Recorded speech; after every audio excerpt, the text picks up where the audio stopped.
Então, a condição Turner, na realidade, ela não é uma doença, né? Ela é considerada, hoje, se discute se é intersexo ou não, mas ela é considerada uma variação genética, na realidade, em que tem uma ausência de um cromossomo sexual, X ou Y. Então, são mulheres que têm um cromossomo X ou parcial. Isso se associa a uma série de condições, é uma doença rara, tá? Tanto que ter vocês aqui é bem significativo, né?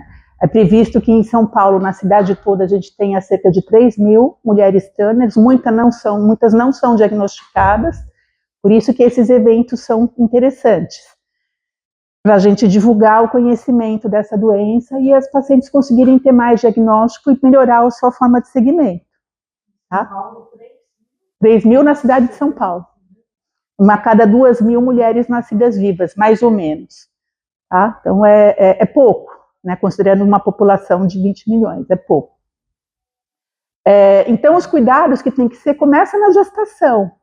A gente tem pais hoje de meninas Turner, eu não sei se na gestação teve problema, mas a condição Turner, ela já aumenta muito o risco de abortamento na gestação.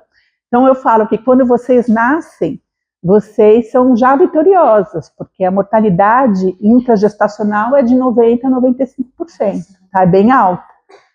E tem uma condição, assim, do sistema linfático.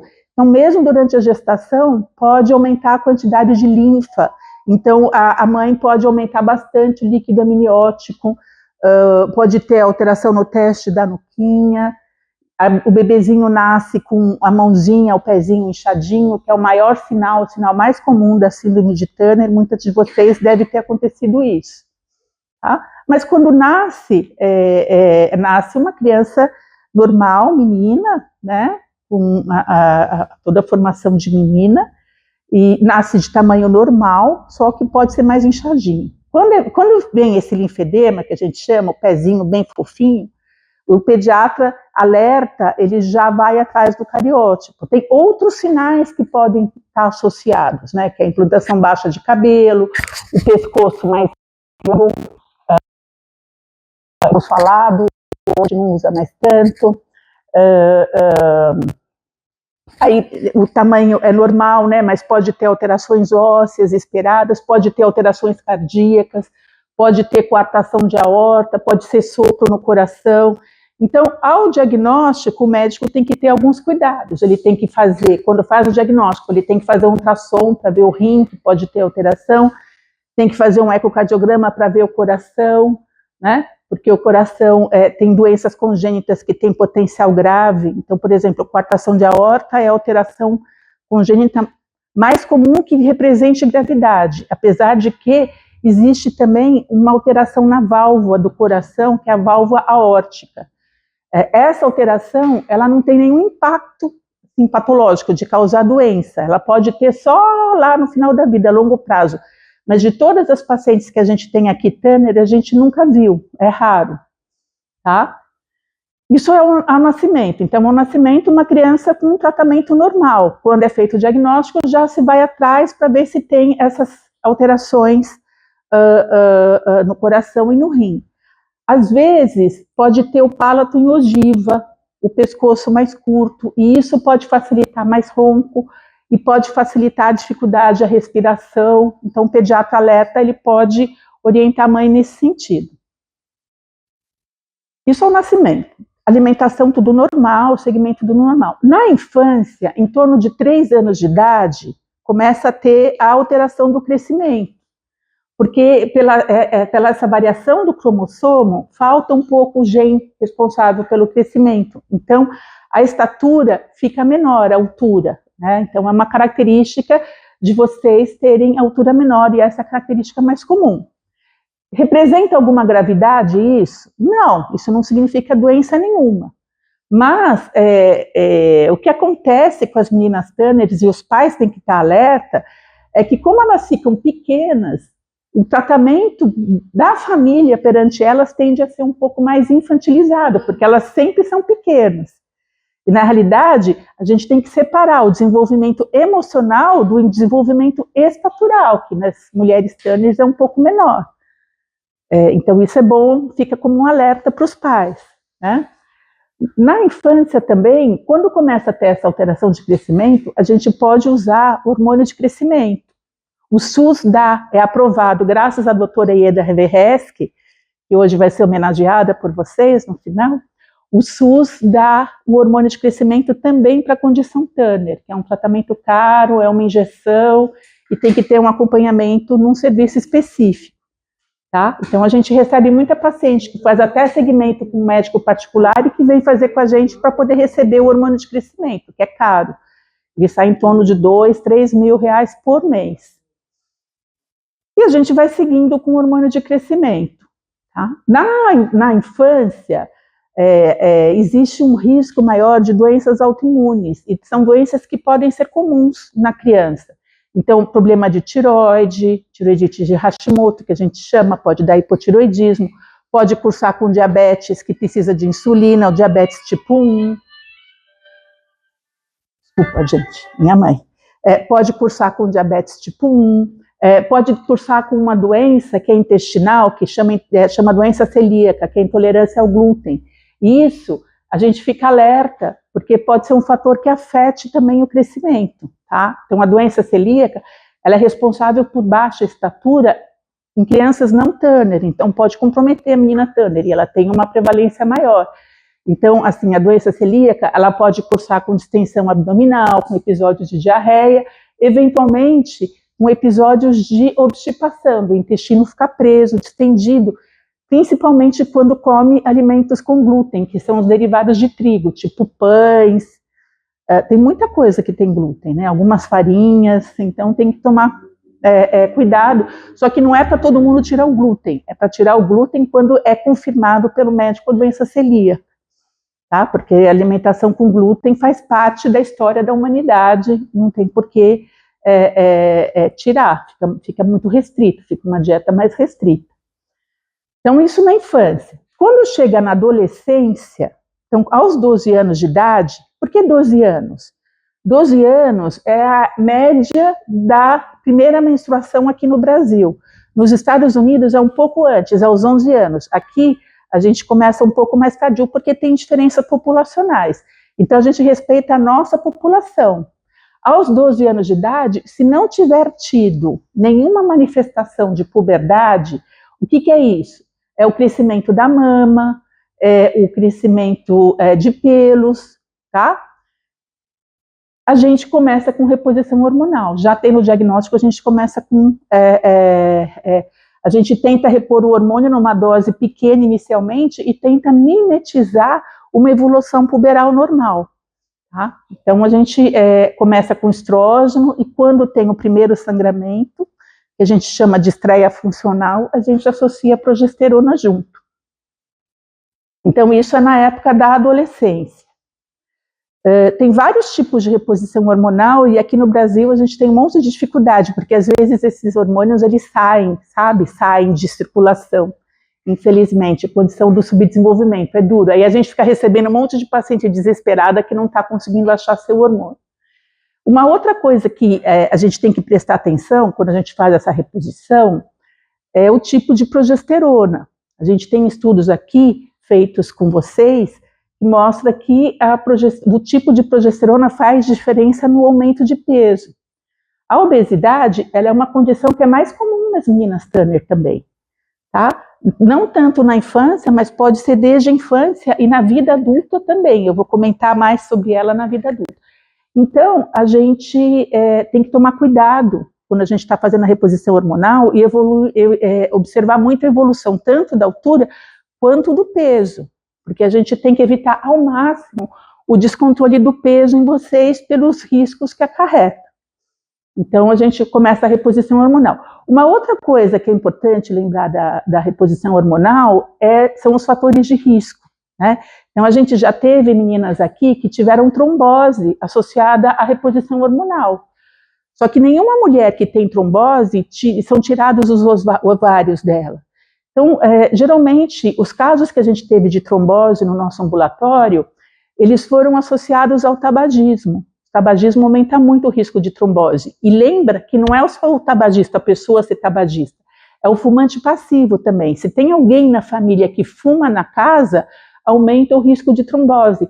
E isso é um problema, porque se dá trombose na perna, que pode soltar coágulo, né, como umas bolinhas que vão para o pulmão e dão um quadro pulmonar agudo importante, ou pode até eventualmente causar derrame, isso gera muita ansiedade na família e nos médicos. Aí a orientação dos médicos é suspender a reposição hormonal. Só que suspender a reposição hormonal é um horror. Em 2025 não tem sentido, porque a gente tem hormônios muito bons atualmente. A gente tem como fazer a reposição com um hormônio que é igual ao hormônio produzido pelo estrógeno da mulher normal, que é o estradiol. Então, o 17-beta-estradiol, o valerato de estradiol, eles são hormônios são iguais aos nossos naturais. Então, teoricamente, eles não estariam associados ao aumento do risco. O que aumenta o risco de trombose é o tipo de progesterona.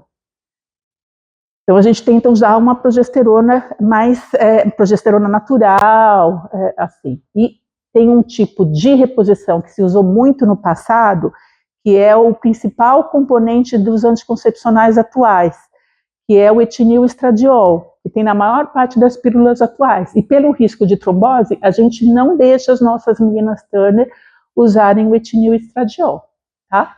Então, na época da reposição da adolescência, a gente começa com a reposição hormonal e a gente sempre tem que pensar também em garantir uma boa formação óssea para vocês. Por quê? Porque uma outra complicação que é mais comum na paciente Turner é a osteoporose, tem aumento do risco de fratura também.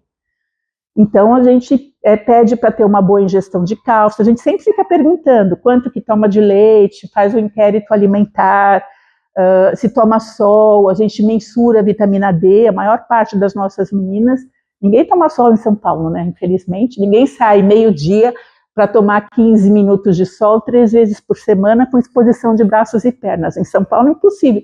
Então a gente acaba repondo a vitamina D para a maior parte das nossas meninas e pede para ter uma boa ingestão de cálcio. Para as meninas que têm intolerância à lactose, por exemplo, ou que não gostam de leite de forma nenhuma, e a Amanda acho que vai comentar um pouquinho mais, se vocês tiverem dúvida depois vocês perguntam, a gente acaba tendo que dar cálcio comprimido, que não é o ideal. Né? O ideal é dar o cálcio oral.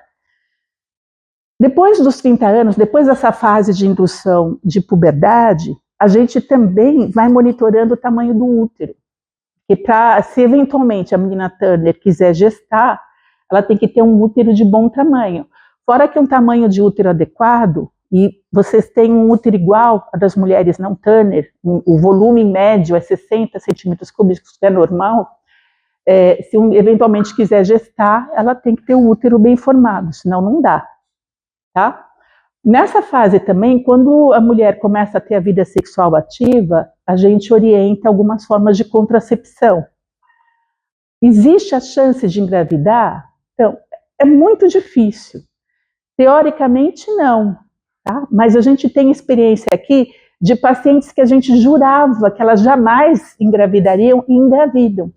Então, é o que eu falo, quando eu converso com os meus alunos, eles veem as possibilidades de apresentação, a gente coloca que a medicina, ela não é uma ciência exata, ela é uma ciência humana. Então, quando a menina Turner começa a vida sexual ativa, e para ela engravidar é o fim do mundo, então tem mulheres que se engravidar, ela vai se adaptar, tem uma relação estável, ela se adequa, tudo bem. Então, a gente orienta uma coisa mais tranquila. Mas se para ela engravidar, assim, não tem condição, vai ser uma situação desesperadora, a gente orienta a contracepção mesmo na menina Turner, cuja fertilidade é muito menor. Pode falar. Eu tenho uma curiosidade, você estava falando sobre questão de reprodução, né? Eu vi falando todo sobre filho, aí eu fui pesquisar, né? Dando que eu tenho meu interesse, meu marido tem interesse mais pra frente em fazer, né? Eu produzo folículos, né? Só que eu fico pensando assim, qual que é a diferença entre fazer essa coisa assim, por exemplo, você é casada e tal, fazer essa fertilização do código genético do seu marido em você, ou vou ter que receber uma doação de ovos? Eu nunca entendi. Então, a condição Turner, ela se associa a um ovário em fita. A função do ovário ela não é muito boa. Existe uma possibilidade de gestação espontânea, que é 2% só das meninas Turner, é baixo. 10% em média entra em puberdade espontânea, então não é o esperado. Então a disfunção ovariana, a alteração da função do ovário é uma questão comum, por isso que a gente começa com a reposição. Tá? A gente tem que fazer a reposição hormonal, que não é remédio, né? É reposição. Tá? A reposição de estrógeno, progesterona, de hormônio da tireoide, e não é uso de remédio. Tá? É o hormônio que a gente deveria estar produzindo. A gente tenta mimetizar da melhor forma possível, que a pessoa tenha a melhor vida possível. Geralmente o ovário é em fita. O que se faz hoje? Tá? O que acontece com a menina Turner? Quando a mulher nasce, ela já nasce com um número pré-determinado de óvulos. E a menina Turner, mesmo que ela tenha óvulos, a morte desses óvulos, ela é muito mais acelerada do que na mulher não Turner.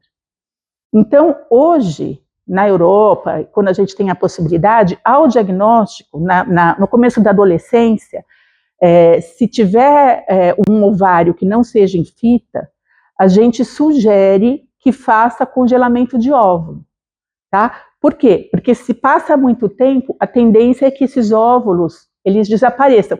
E quando tem congelamento de... Então, quando tem congelamento de óvulo, não tem chance de passar a condição Turner para o filho, tá? Então, geralmente não tem. Então, é raro. Então, pode fazer uma boa. Aí seria uma forma de você ter o filho com o seu código genético. Tá? Como a tendência é entrar em menopausa precoce, o que é a menopausa? É a falência dessas células germinativas, que a mulher nasce com uma quantidade fixa e depois vai desaparecendo. Diferente do homem, né, que o homem tem a formação de espermatozoide a vida toda, em grande quantidade, vai renovando sempre. Né? O da mulher não, é aquela quantidade e é com aquilo que ela vai ter a vida toda. Tanto que em torno de 50 anos já acabou tudo e aí ela entra em menopausa. A ovariana de mulher Turner é menor do que a de uma mulher. Ela é menor e ela vai desaparecer de uma forma mais acelerada. Tá? Quando? Não sei, cada um é cada um, mas a tendência é desaparecer. No final da puberdade já não tem mais. Qual que seria a diferença, tipo assim, o caso de a própria mulher Turner, ela usar seus próprios óvulos, né, para fazer essa fertilização, ou de ela receber uma doação de um óvulo? Então, quando ela recebe a doação de um óvulo de outra mulher, não é o código genético dela, é o código genético da outra mulher. Se for uma mulher loira, a chance do bebê nascer loiro é maior. Se for uma mulher negra, o bebê vai nascer negro, entendeu? Vai carregar as características genéticas da doadora e do pai, metade, vai misturar e precisa ver o que vai dar, né, naquele caldeirão assim. Então, quando tem doação de óvulo, geralmente aqui no Brasil, doação de óvulo, a gente pede que seja alguém da família, até porque fica mais próximo, né? A condição genética fica mais próximo, tá? Ou mãe, ou irmã, quando é possível, tá? E eu vou falar uma coisa, eu não me sinto muito confortável de indicar gestação para todas, tá? Eu sei que nos países em que o aborto é permitido, por exemplo, nos países nórdicos, e tem na Noruega, tem um centro, na Dinamarca, tem um centro muito de ponta de segmento em Turner, que é o do Dr. Gravold, eles indicam, quando há gestação inesperada, eles indicam abortamento. Por quê? Porque o risco de gestação, o risco da gestação ter complicação é muito maior na paciente Turner. Então, é mais difícil engravidar, tá? E é mais difícil, muito mais fácil ter complicação, inclusive com morte da mãe e do bebê. Por isso que eles por isso que não indicam, tá? Não tem mais, eles orientam a abortar. Eles não, assim, a gente não fala, pode engravidar que vai ser tudo numa boa. E aí é uma questão, são duas condições diferentes. Uma coisa é você não poder, a outra coisa é você poder fazer escolha. Então, poder pode, mas eu digo que não deve, entende? Mas se quiser, se for muito importante, a gente tem que ir atrás. Se não tiver, a paciente não tiver os óvulos, ou não tiver congelado os seus óvulos, a gente vai chamar a gente encaminha para o serviço de fertilidade e aí se tenta chamar a doação de óvulo, tá? Eu e meu marido decidimos não fazer nenhum desses tratamentos. Então, e pode também sempre ter opção de adotar, só que adotar, você não tem o código genético de nenhum dos pais, é isso, né? É uma gestação que não é controlada, tal, mas a criança que é adotada é a criança que é procurada ativamente pelos pais, né? Então, dependendo da forma que você cria, você pode ter, você tem um filho seu. Tá? Tem muito preconceito, novela, tal, sobre adoção, mas tem muita gente que é adotada e que vive muito bem, obrigado. Que tem amor, então o importante é dar o amor, né? Como a família educa e tudo. Ela é para minha prima, né? Então, adotar também resolvi não, minha vida é corrida, ia fazendo me correr também. Então, são escolhas, né? Adotar, ter filho. Hoje não é mais obrigado. Antigamente a gente começava a namorar e a família já perguntava quando vai casar, né? E aí quando você casa, a família pergunta quando vai ter filho. Hoje já não é mais assim, né? Hoje tem mulheres, tem casais que escolhem não ter filho. Até porque a vida está muito difícil, o mundo está muito complicado. Então, a corrida ia fazendo me correr também, não é só um comentário. A adoção, claro, como a doutora falou, existem muitos casos em que a adoção é mais tranquila, né? Mas também existem muitos casos em que não é um processo fácil, porque são crianças que têm histórias bem difíceis, né? Não é fácil. Então, na fase de adaptação, muitos casais, né, ou a adotante que adota sozinha, né, acabam desistindo. Então, eu acho que é importante, né, ter um acompanhamento com uma psicóloga antes, durante e depois do processo de adoção. Até para saber lidar com a criança. Tem até um filme da Sandra Bullock sobre isso, né, sobre uma criança com uma história difícil e que na realidade você resgata essa criança, né? Então, cuidado em tudo que a gente faz, né? É bonito. Eu tenho experiência, uma experiência de trabalhar em casa de acolhimento de crianças. E assim, as pessoas costumam falar que é muito difícil a adoção no Brasil. Não é verdade, começa daí. Porque muitos pais escolhem, né? Quer filho, um bebê recém-nascido, quer do branco. Então, assim, quem está disposto a adotar realmente no Brasil é muito rápido. É bom. Eu falo que a minha vida é corrida, mas é bom. Sim, não, com certeza. Eu só estou querendo retirar alguns mitos da adoção. Mas é bom. E assim, eu, como ex-funcionária, e vendo a realidade dessas crianças, que muitas vezes são devolvidas mais de 3 vezes. O número de devolução de criança adotada é um absurdo. Como se fosse coisa, né? As pessoas adotam como se fosse comprar uma brinquedo. Gostei desse brinquedo, vou devolver. Isso. Então, não exigem isso, mas eu acho que deveria existir uma lei que quando você, primeiro, se você se interessa, você não precisa ir em abrigos para adotar. Começa a participar, começa a ver como é que entendeu? A se inteirar para que tenha uma... De repente você tem uma ligação afetiva com uma criança. Gente, amor é amor, não importa se nasceu da barriga ou se nasceu de outra barriga. Mas eu só aconselho, uma coisa que eles não exigem, deveriam exigir, que você passe alguns dias com eles dentro da casa.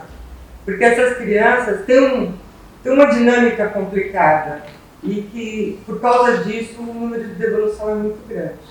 Mas, assim, eu acho adotar um gesto nobre. Com certeza. O processo não vai levar de volta na maternidade, né? Não é verdade? Pois é, mas infelizmente, muitos casos de devolução. Olha, como você falou, eu acho que o processo da adoção deveria ser assim, feito com mais cuidado, com mais devagar. Sim. Então, para os seres humanos, né? A verdade, né? Muitas vezes, Eu acho que é uma questão da justiça, do sistema judiciário. Muitas vezes a adoção é feita assim, rapidamente, né? Eu acho que tinha que ser feito assim com mais cuidado. evidenciarem da onde A gente podia fazer uma palestra sobre adoção na próxima vez, né? Então, acho que é interessante. Vocês têm que colocar, quando eu pergunto o tema sugerido, vocês têm que colocar isso. Bom, então eu vou falar, passei da adolescência, eu vou falar da parte adulta. Então, depois da adolescência, quais são as preocupações? A gente tem que garantir a boa reposição hormonal, né? E aí no segmento a gente vai monitorando algumas complicações e vai prevendo alguns riscos, porque na fase adulta existe o aumento dos riscos de doenças que se associam ao que a gente chama síndrome metabólica e ao excesso de peso. Então, assim, obesidade, que é mais fácil para as meninas ganhar peso, diabetes do tipo 2, é mais comum, pressão alta, hipertensão arterial, doença cardiovascular, né? Então, e aí existe uma chance, um risco maior. Uma mulher não Turner com a mesma idade, ela tem um risco menor do que a menina Turner. Então, a menina Turner tem uma mortalidade cardiovascular que é 4 vezes maior do que a menina não Turner. Por isso que a gente insiste em pesa, a gente fala para pesar toda semana na balança. Então, o diabético monitora o açúcar, o hipertenso monitora o peso, o obeso tem que monitorar, o hipertenso monitora a pressão, o obeso tem que monitorar o peso. Então, se pesar toda semana, porque você vê que a balança está aumentando 1 quilo, é mais fácil perder 1 quilo na semana seguinte do que perder 20 quilos depois. Tratar a obesidade é a doença do mundo hoje, né? É muito difícil. Se fosse mais fácil, não teria tanto obeso, né? Então, é muito difícil. Então, acabou de lançar. Mas não tem na farmácia, né? Porque vai todo mundo, tá faltando. Doutora Patrícia, já soube também que o hormônio do crescimento provoca a chance de obesidade. Então, mas não, isso não foi provado, tá? A condição Turner se associa a maior obesidade, mas o hormônio de crescimento não se associa a banho. Durante o uso, pode ter um ganho de peso, tá? Mas a gente não observa, a gente monitora isso e aí tem que ser o custo-benefício, né? Porque a baixa estatura, ela não é uma doença, ela é uma situação. Às vezes, menos que 1,40 m é difícil para segurar no ônibus, para pegar coisa mais no alto. Então, por isso que a gente tenta ajudar a ganhar um pouco mais de altura, para ter mais uma independência social, mas não que seja patológico. Então, começa a ter efeito colateral durante o uso de hormônio de crescimento, que aumenta o risco de diabetes, pode aumentar a pressão alta, mas os estudos mostram que na condição Turner é seguro, tá? Teoricamente, poderia aumentar o risco de neoplasia, mas a gente não vê isso, tá? Os estudos mostram que não tem problema, que é seguro. A gente não, a longo prazo não, a gente monitora durante a aplicação, mas a longo prazo o impacto no futuro não. Impacto não tem. Ainda é receitado oxandrolona? Então, Porque eu tenho, assim, quando eu vejo minhas fotos, antes de descobrir a Turner e depois, que a minha médica ela indicou na época, em 91, né? Além do hormônio de crescimento, que na época não tinha pelo SUS e tal, enfim, foi toda uma função. Ela indicou a oxandrolona. E quando eu vejo as fotos, antes e depois, parece que aquilo, não sei, dava mais fome, coisa assim. Porque a oxandrolona é um anabolizante, né? Mas hoje a gente usa. Ela, em uma época usava, teve época que não usava. Hoje, no consenso da condição Turner, que foi feito com médicos e pacientes e advogados, é um consentimento assim, multidisciplinar e multitrabalhos, né? Vários tipos de trabalhos diferentes. O último consenso fala que é para usar a oxandrolona associada ao hormônio de crescimento. Então, veja, é tudo custo-benefício. Se a gente vê que está engordando muito, está escapando muito, aí o médico que vai decidir com a pessoa. Porque se ela adequar a alimentação, na realidade o que engorda é comer mais.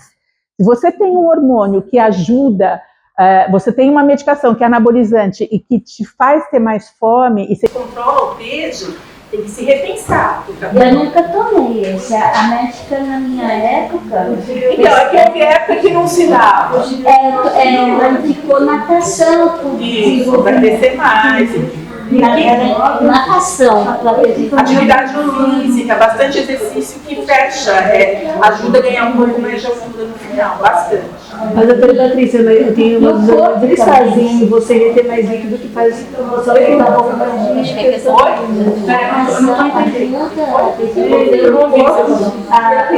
Os hormônios, né? Eles fazem, além de mexer com essa parte assim de apetite, né, que mexe com a parte de humor assim, eles mexem também com a parte de retenção de líquido, que faz a a progesterona pode reter líquido, tá? Isso é o efeito do progestágeno. Mulher normal também, perto da menstruação, fica mais inchada, incha a mama e tal.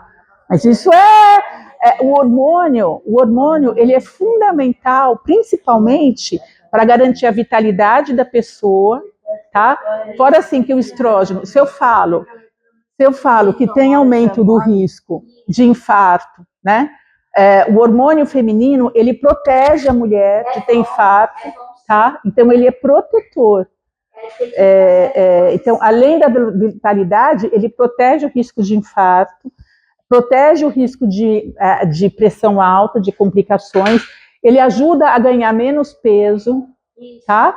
E ele ajuda a manter a massa óssea adequada, que é uma outra complicação. A gente está até avaliando o pico de massa óssea em vocês vão ser chamadas para assinar um termo de consentimento, que a gente está fazendo um estudo prospectivo. Fazer, igual ir à natação. Tudo, tem que fazer atividade física. Natação não é um exercício que a gente indica muito. Por quê? Por causa da retificação, né? Lembra que tinha algumas alterações?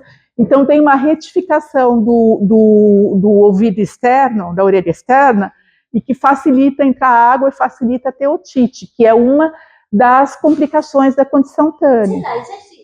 Mas atividade física, o que for, né? O que for importante. Na condição Turner que tem mais propensão à obesidade? Que da condição Turner tem mais? Então, é uma boa pergunta. Porque a minha médica sempre fala, tem que cortar com chocolate no lanche. Pode comer tudo, mas com moderação. Tem na condição Turner. Então, é alguma predisposição genética, tá? Por quê? Por que dá mais diabetes? O que eu posso te falar, assim, é te dar uma resposta vaga, é o desbalanço. Então, o X é um cromossomo sexual, ele é importante para a formação do ovário, tudo direitinho. Na falta do X, que é o que acontece na condição Turner, ele está ausente total ou parcial, tem um desequilíbrio no controle desses genes, predispondo algumas situações, né? Então, o maior que já é confirmado é a alteração do sistema linfático, por isso que incha mais, por isso que dá alteração no coração, no rim, alteração no osso, alteração no palato. Até no ouvido. Então, o que acontece no ouvido? Pode ser também, né? No ouvido tem otite de repetição, que é um fator de risco, né? E é uma das coisas que a gente vai monitorando na vida, e isso não tem faixa etária para acontecer. Tem criança que já tem problema, tá? Mas conforme vai passando o tempo, vai aumentando a chance. Há assim, os ossinhos do ouvido, o ouvido interno que é responsável pela audição, ele tem 3 ossinhos. Esses ossinhos, eles tendem a calcificar na condição Turner. Então, é como se fosse uma artrose, desse ouvido interno. E isso provoca dificuldade na audição. Então, é um dos cuidados que a gente tem que monitorar, além desse risco, assim, de não aumentar a obesidade, não ter diabetes e tal, e garantir uma boa reposição hormonal para evitar o risco de perda de massa óssea e aumentar o risco de infarto e derrame, a gente tem que garantir a boa ingestão de cálcio, tudo, e vai monitorando a audiometria porque se começar a ter perda auditiva, já vai tratar, né? Tratar é pôr o aparelho. Não é a mesma coisa que eu digo. Mas e óculos? Eu uso óculos. Não é a mesma coisa que enxergar normal, mas a gente está em 2025, a gente consegue compensar, né? É como usar óculos. Tem gente que não escuta, põe o aparelho. Tem gente que não enxerga, ó, ela tá de óculos. Então, dá problema. Uma outra coisa que a gente... Pode falar. É exatamente isso. Não é audição normal, mas ele melhora a minha funcionalidade. Então, é como usar óculos. Eu tô de lente, eu tenho 4,5 graus de perto. Ninguém percebe, porque eu tô de lente, mas eu tenho uma lente que eu enxergo para perto e uma lente que eu enxergo para longe. É igual, não é monovisão, né? Aí você perde a folha maior, não você usa um, e depois da idade passa, você tem que usar os dois. Aconteceu comigo, eu usava o aparelho no ouvido. E aí vai pegando. Então, às vezes acomete um lado só. Às vezes acomete os dois. Começa de um jeito e piora.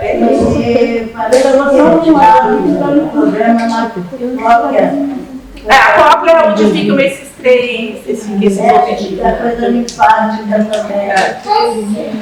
Uma outra coisa que a gente monitora a gente pede eletrocardiograma, porque tem um risco maior de ter arritmia no coração. O coração tem mais extrasístole e tal. Apesar de que isso a gente nunca pegou, né?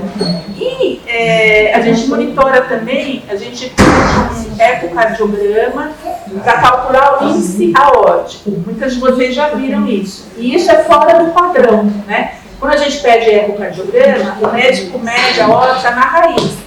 Para as meninas Turner, ele tem que medir a aorta um pouco acima da raiz, que é onde começa a formação de aneurisma, justamente por causa dessa alteração linfática.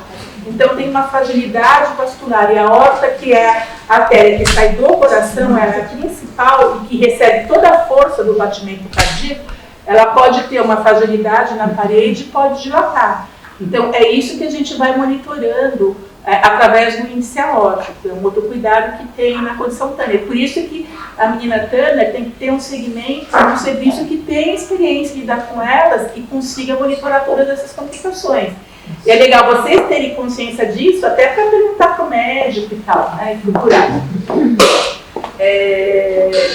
Então a gente monitora esse índice aórtico cada 3 a 5 anos e tal. Quando começa a ficar hipertensa, ou quando começa a ganhar muito peso, porque a obesidade aumenta o risco dessa condição, né? Aí a gente tem que antecipar a indicação desses exames, né? Então é isso, em suma, a condição Turner, ela traz um monte de... Mas tem uma boa coisa, deixa eu só falar uma coisa boa, eu só falei risco.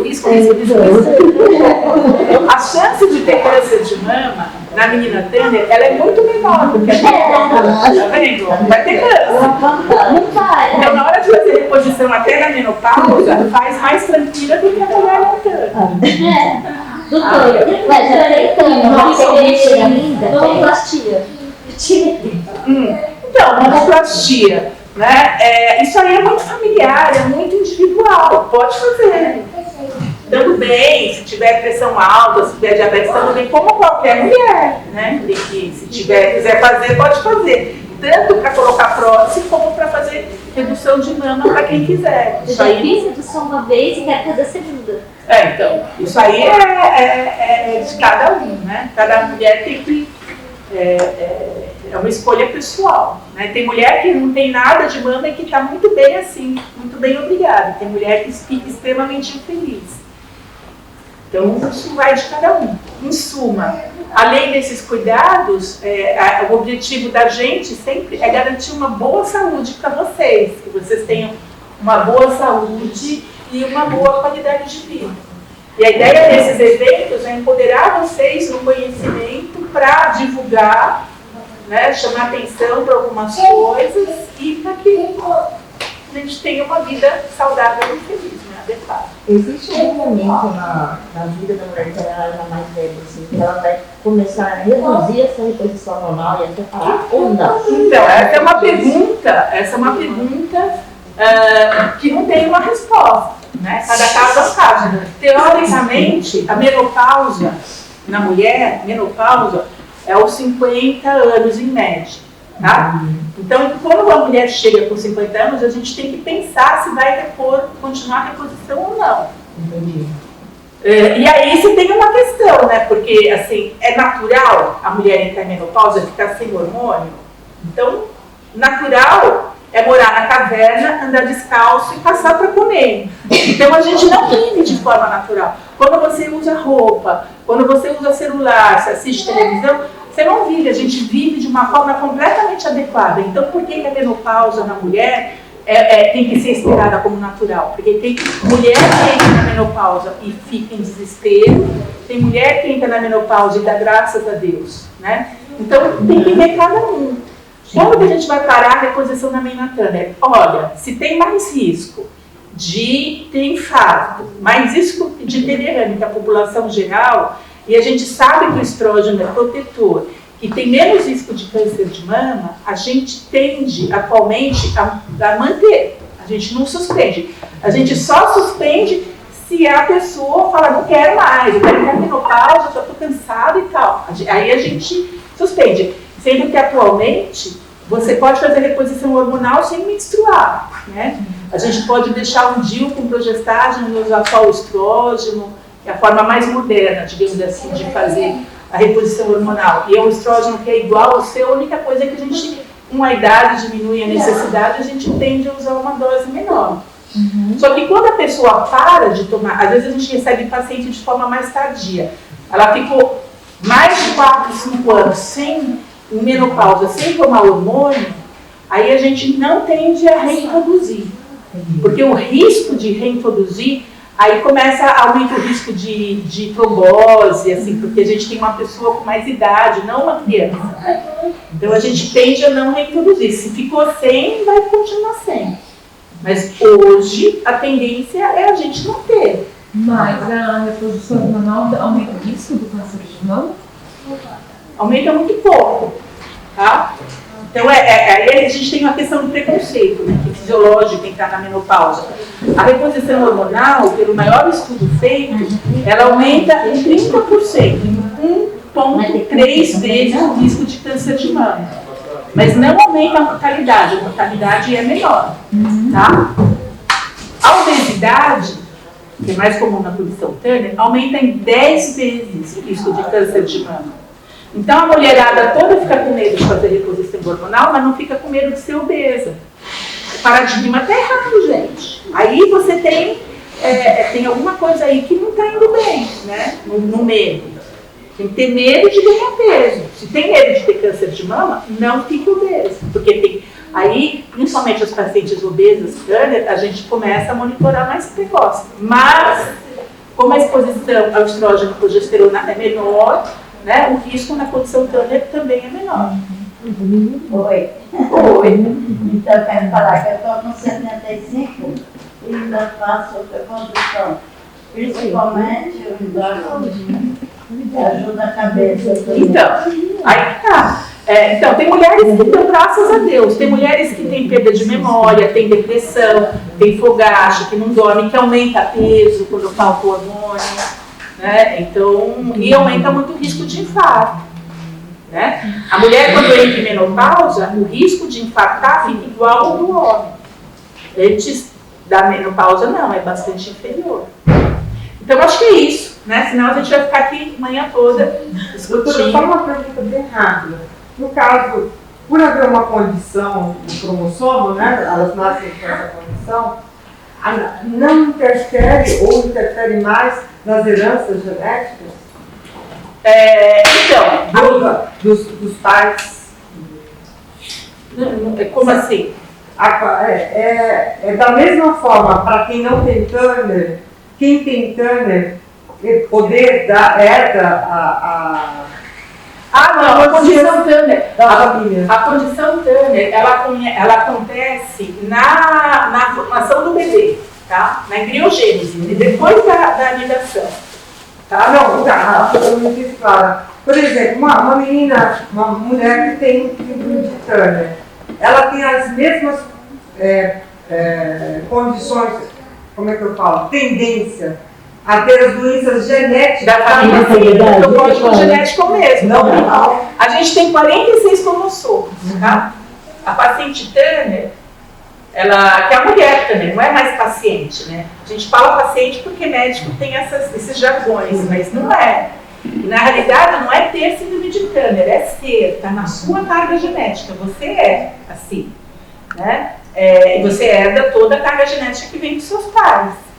Na mesma proporção para uma pessoa que não tem. Igual. Então, quem tem pai loiro vai nascer loiro, quem pai negro vai nascer negro, quem tem risco de diabetes vai ter mais risco de diabetes. Por isso que quando a gente faz a anamnese, a gente tem que perguntar as doenças familiares. Justamente no caso das comorbidades que eu gostaria. Mas a parte disso, a função também tem um risco bem maior de diabetes, de hipertensão e tal. Não, não. Tem estudo que fala que teoricamente é a maior parte, tá? Mas ó, você é XX, tem o X do pai e o X da mãe. Ou XY, o Y sempre tem do pai, né? O X da mãe e o Y do pai. Você pode ter perdido qualquer um desses. Você pode ter perdido um X ou pode ter perdido um Y. Tá? Não é sempre do pai, pode ser da mãe que perdeu. Sim, só que você perde só no cromossomo sexual. Você vai ter a gente tem bilhões de cromossomos, tá? Desculpa, de genes, né? A gente tem 46 cromossomos, perde um fica perdido ou fica menos expressivo, digamos assim. E isso dá o desequilíbrio que leva à condição Turner, tá? Mas todos os outros são normais, por isso que tem uma vida normal. Você é normal, né? Os mesmos riscos da família, não tem jeito. Isso aí a gente não está. Tá? A genética também conhecia. Tem circotânea também, né? Tem a carga genética da família, além da Turner. Sim, porque tem os outros 44 cromossomos que não são sexuais e que estão influenciando, né, a pessoa, tudo, a história genética daquela pessoa. É o que eu estava falando aqui, na minha família tem um histórico de pedra na vesícula. Eu tive uma matéria, todo mundo teve. Então, tem um risco maior porque tem um risco familiar. Por isso que a gente tem que perguntar se tem doenças na família tal, que a gente fica alerta. Se consegue,